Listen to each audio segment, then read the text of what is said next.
high.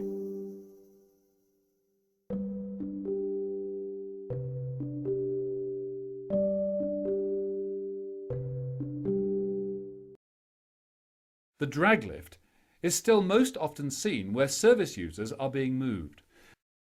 The carers put their arms through the service users and under their shoulders from either directions. Blocking both feet and knees prevents the service user from standing properly. The service user then stands taking her weight through her shoulders. The drag lift always puts the carers in a compromising body position and therefore at risk of injury.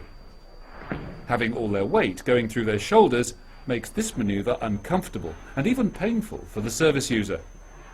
The shoulder joint can easily dislocate. The service user cannot go head forward to sit down, so all three people end up collapsing on the bed. A drag lift up the bed can cause shearing and friction that can lead to pressure sores.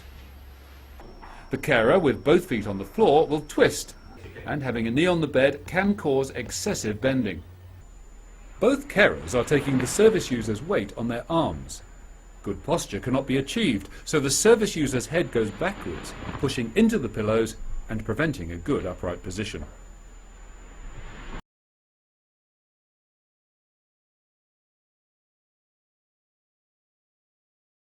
In the orthodox lift, one carer stands on each side of the service user, putting one arm around the service user's back and one arm under the leg. As you can see, the carers are bent forward. The service user's weight is on their arms, and the service user's centre of gravity is well away from theirs.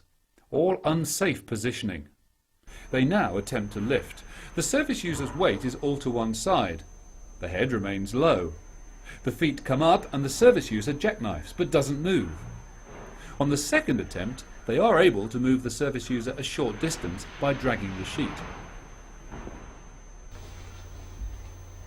Variation of the orthodox, also called cradle or fireman's lift, include a drag lift into a sitting position and then taking a leg each, or a drag lift into sitting position and allowing the service user to put their arms around each of the carers' necks.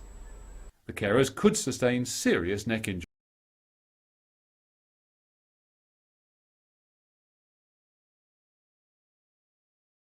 Putting the drag and orthodox together, we get the top and tail, usually used to transfer a service user from chair to bed.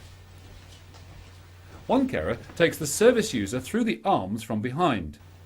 The other carer takes the service user's legs on one side, both resulting in unsafe postures. The service user is then lifted over and out of the chair and carried to the bed. Because of the hold on the service user, all these people end up on the bed. Look at their postures.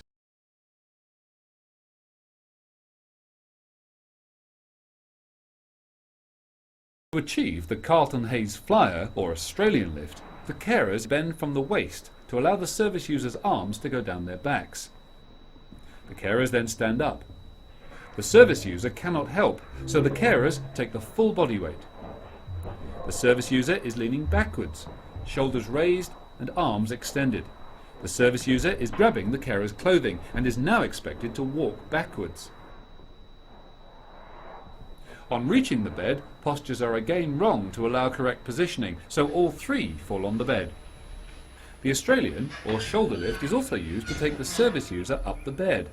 And here we have the problem of height difference with the carers. Even by adjusting the bed, the tall person has to bend further and the shorter person has to stretch more.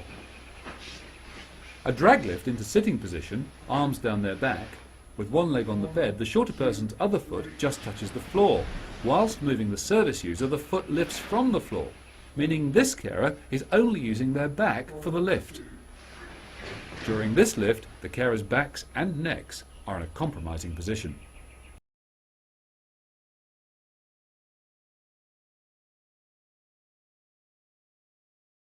Next, we look at the bear hug, or the pivotal lift. Firstly, the service user's feet and knees are blocked from in front, preventing the service user from standing, even if they're normally capable of doing so. The carer's arms go around the service user's back.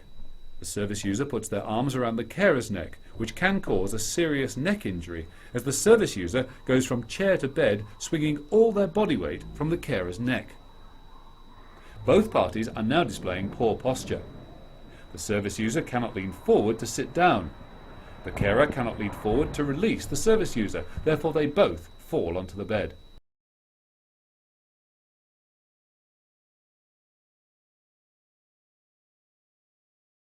An example of two procedures at once includes sitting a service user forward whilst pulling out the backrest and fixing pillows.